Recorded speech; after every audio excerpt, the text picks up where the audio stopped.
"For me, as for every German," said Hitler, "there now began the greatest, most unforgettable time in my earthly existence." He discovered in war a sense of purpose he had failed to find in peace. The years of drifting were at an end.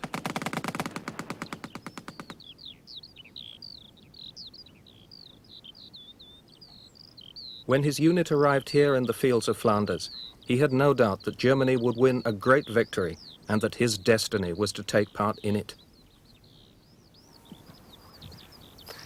Then came the misery of trench warfare.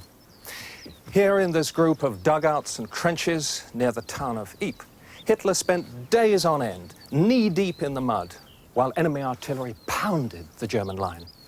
Hitler served as battalion messenger, which was anything but a soft option. Part of the 2-mile run to battalion HQ ran the gauntlet of enemy machine guns.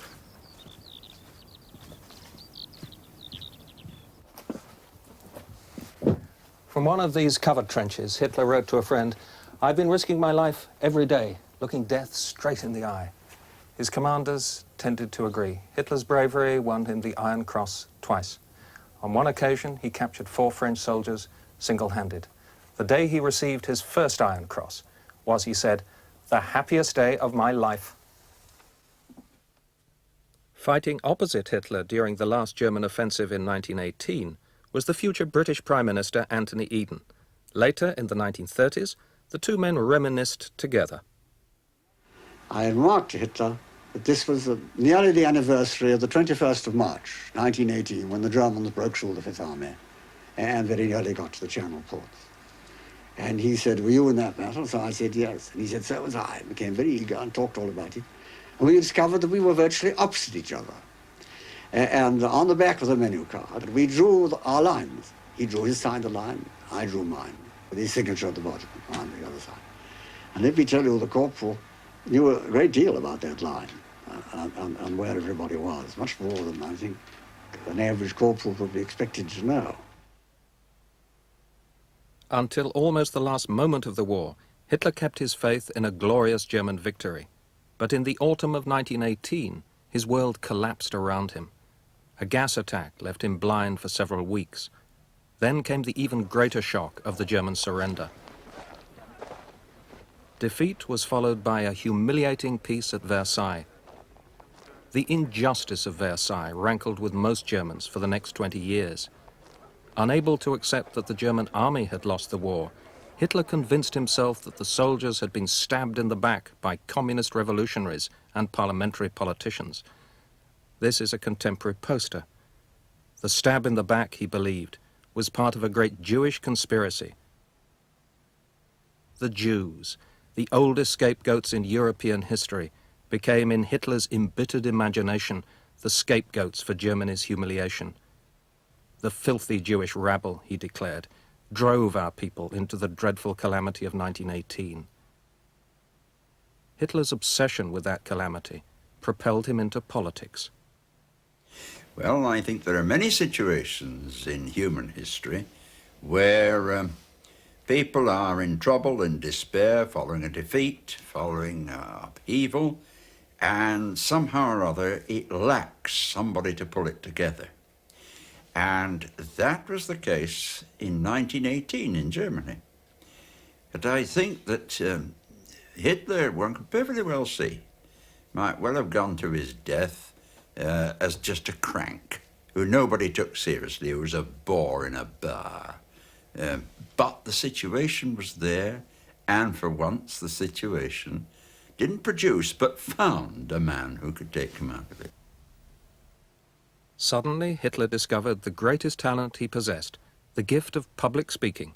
That extraordinary gift later became the key to his fatal attraction for the German people. Already, Hitler was obsessed by the racist vision of a new Germany, freed from the Jewish yoke, rescued from defeat, dominating Europe.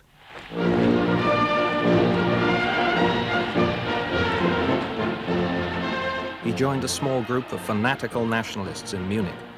They became the National Socialist German Workers' Party, or Nazis. In 1921, Hitler became their leader. The first film of the apprentice Führer campaigning shows him as still a rather awkward figure, not yet certain of his role as Germany's Messiah.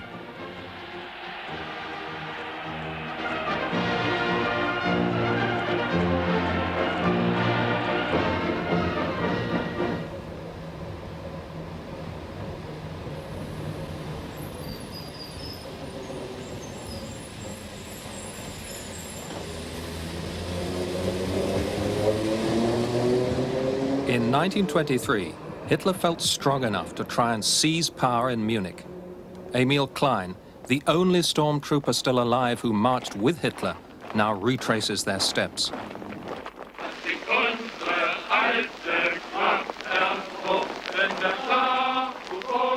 Everything went well until the marchers found armed police blocking their exit from a narrow street. Wir waren noch singend hier, die Straße. We were still singing as we marched down the street.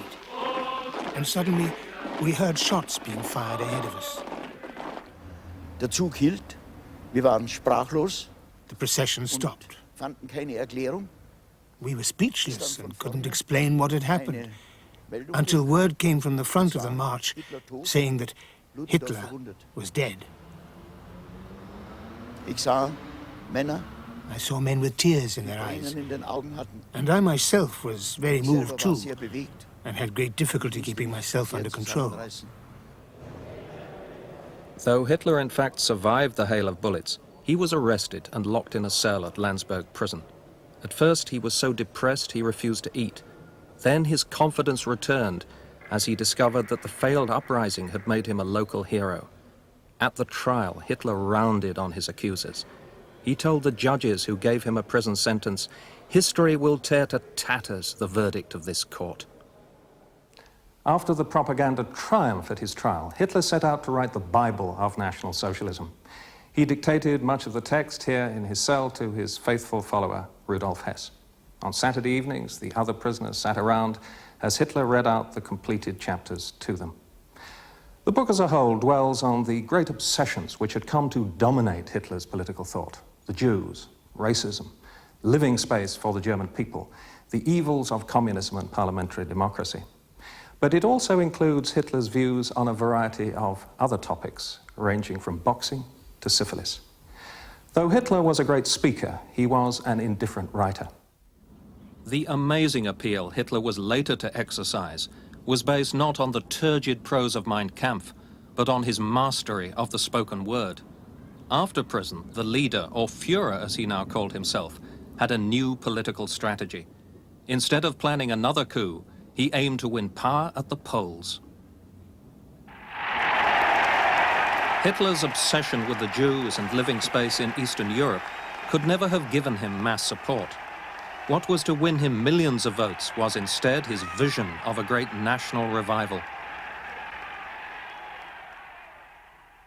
Hitler's election opportunity came with the onset of the Depression. In a few years, 1 in 3 of the labor force was out of work. The Nazis claimed to have the answer.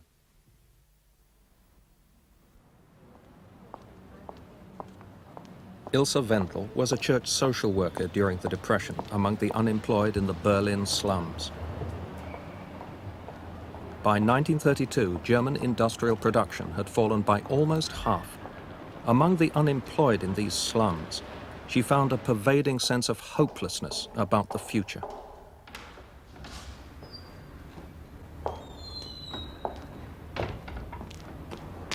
It's the poverty which still strikes you here, very much indeed.